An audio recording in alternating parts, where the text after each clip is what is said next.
Welcome to More Than Memos. My name is Elena Kolodner-Martin, and I'm an associate producer with More Than Memos. Today I'll be talking with Chenxing Xie about her article, Intercultural Content Reuse and Social Justice, Comparing Chinese and U.S. Media Coverage of Anti-Asian Racism During the COVID-19 Pandemic. This article was included in the 2022 special issue of the Journal of Rhetoric, Professional Communication, and Globalization. In the article, Chenxing examines content reuse from Stop AAPI Hate, an organization that publishes annual reports on anti-Asian hate crimes and incidents. This content is reused by mass and social media worldwide, and Chenxing investigates the intercultural factors that drive this reuse, or the way that content is pulled from one publication and applied to a new context. Throughout the text, Chenxing analyzes the way that U.S. and Chinese publications took different approaches to reusing the content from the 2021 report. She found that U.S. publications tended to repeat information exactly as it was written in the original report, while Chinese publications were more likely to compress information and eliminate details that their audience already knew. This study marks an important step in understanding how social justice content is shaped by cultural norms and offers future directions for intercultural communication studies and practice in technical communication. First, before we jump into talking about this article, can you tell me a little bit more about why you got involved with doing intercultural research? Well, sure. Well, actually, I have been interested in intercultural communication since I was an undergrad because I majored in English language and literature at Tsinghua University in Beijing, China. And I got a chance to study abroad at NC State as an exchange student for one semester. And I just encountered many cultural differences. So when I went back, I did my undergrad thesis on how Chinese women were portrayed in the New York Times from 1978 to 2018. So I just found that, well, in the first 20 years, Chinese women were portrayed as more passive, while in recent years, Chinese women were portrayed as more independent and active in the New York Times. For some more background for our viewers, your article was part of the Intercultural and Participatory Risk Communication about COVID-19, using immaterial labor to promote social justice in a pandemic special issue of the Journal of Rhetoric, Professional Communication, and Globalization. While the pandemic continues, how do you think an intercultural perspective can further enrich or support conversations about social justice and technical communication? Well, as we go through globalization, intercultural communication no longer means communication between two countries or two nations. Well, in the same country or in the same region, there could be communities where people of diverse cultural backgrounds live together. We need to figure out our specific audiences and their cultural backgrounds if we want to produce any rhetorical productions of risk communication. So we also need to produce rhetorical productions that meet the particular expectations of the local audiences. So one of the takeaways that really resonated with me is about the importance of knowing an audience's needs, cultural expectations and values, and also linguistic conventions. And I know you've talked a little bit about this already. But how might some of these lessons shape how we talk about the goals of technical communication more largely? You know, whether this is with students in industry and future research, what are some of kind of the most salient takeaways from your work that you hope can be applied here? Yeah, thank you.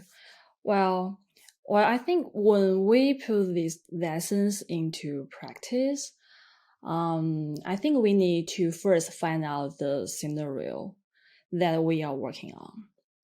Like while we identify the specific scenario, we need to conduct the audience analysis before we take action. Like we need to find out who are our particular audiences and what are their cultural backgrounds, and when we need to investigate their familiarities with the topic, and also we need to know their specific expectations for the communication outcomes. Yeah, I think you do a great job of showing us that writing accessibly or composing engaging material for audiences should not and does not look the same way for different audiences across the globe. One of the things, too, that I'm wondering if you can tell us a little bit more about is how we should go about conducting this sort of audience analysis and awareness. What are some steps that we could take in order to make sure that we do understand our audience's conventions and values and linguistic backgrounds? Well, first, we need to communicate with our audience if possible. Like, we need to maybe just talk to them and to get the first-hand data from them in terms of their expectations, their familiarities with the technology or the product, or we need to know their cultural background or maybe other demographic information. And after this kind of interaction, we can have the first-hand data about our audience's expectation. And also, I think we also need to do some research by ourselves. Like maybe we should think about, or we should learn about more about the intercultural theories. Like maybe many of you have heard of some classic intercultural theories, like the cultural dimensions and also the high context or the low context. But actually, there are many other new intercultural theories, just like value-based cultural differences. So like actually recently many scholars also try to investigate the cultural differences from the cognition perspective, like how we understand one thing, like the maybe the US people try to think in a linear way, but Chinese people try to think in a more holistic way, something like this. These are great recommendations, and I think that part of doing that social justice work, as you kind of talk about in your article, is taking time to understand who your audience is and what their needs and expectations are, and being attuned to that in your writing and analysis.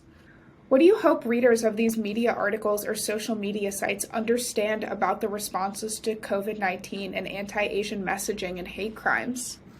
Well, I hope these readers can gain a more holistic view about the COVID-19, both scientifically and also socially. While I hope these readers can learn more about the knowledge about the COVID-19 pandemic scientifically, and also the influences that the pandemic could bring to the society socially. Like during the pandemic, there were some anti-Asian racism towards Asian Americans due to the misunderstanding about the origin of the coronavirus. So I just hope that these readers can learn that the pandemic is a natural disaster rather than a man-made one. And people should not associate the pandemic with any specific ethnic groups. And also, I hope that everyone can try to fight against the racism towards Asian Americans. Chenxing's article is available now. You can read Intercultural Content Reuse and Social Justice, comparing Chinese and U.S. media coverage of anti-Asian racism during the COVID-19 pandemic now. This article was included in the 2022 special issue of the Journal of Rhetoric, Professional Communication, and Globalization.